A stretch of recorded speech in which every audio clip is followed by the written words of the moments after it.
हमारी गारंटी है कि 100 दिन के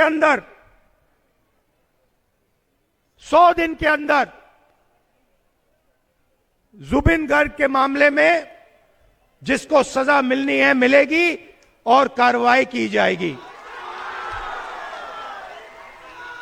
সকলোৰে প্ৰিয় ভাৰতৰ নেতা ভাৰতীয় জাতীয় কংগ্ৰেছৰ আমাৰ সকলোৰে প্ৰিয় নেতা ৰাহুলজী আমাৰ মাজত উপস্থিত হৈছেহি। আমাৰ মাজত উপস্থিত হৈছে অসম গৌৰৱ আমাৰ সকলোৰে প্ৰিয় নেতা গৌৰৱ গগৈ ডাঙৰীয়া। আমি বিশ্বনাথ জিলা কংগ্ৰেছৰ পৰা তেখেতসকলক উষ্ম আদৰণি জনাইছোঁ।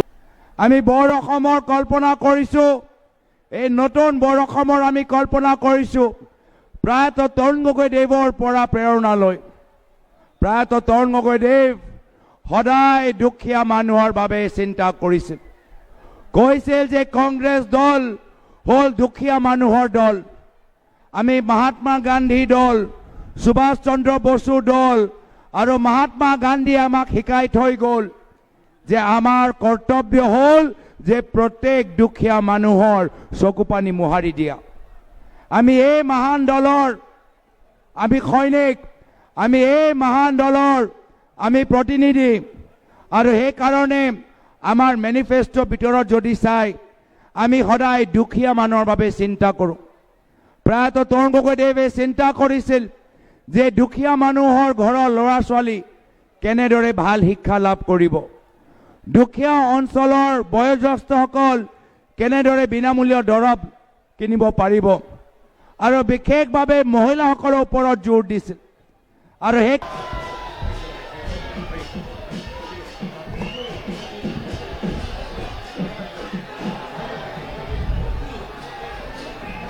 ৰাহুল গান্ধী ৰাহুল গান্ধী ৰাহুল গান্ধী গৌৰব গগৈ।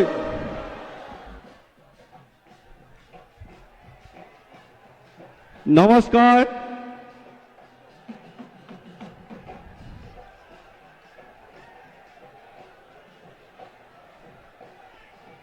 আমাৰ মাজত আমাৰ যি আমাক আগবঢ়ালে আমাৰ আজি আমি ইয়াৰ পৰা আমি গৌৰৱজী ডাঙৰীয়াক আমি ক'ব বিচাৰিছোঁ যে এইবাৰ গোটেই অসমত গৌৰৱ গগৈ ডাঙৰীয়াত আমাৰ ইয়াত কংগ্ৰেছ চৰকাৰ হ'ব আৰু বিশ্বনাথৰ তিনিওটা চিট আমাৰ ভাৰতীয় জাতীয় কংগ্ৰেছৰ পতাকা উত্তোলন হ'ব।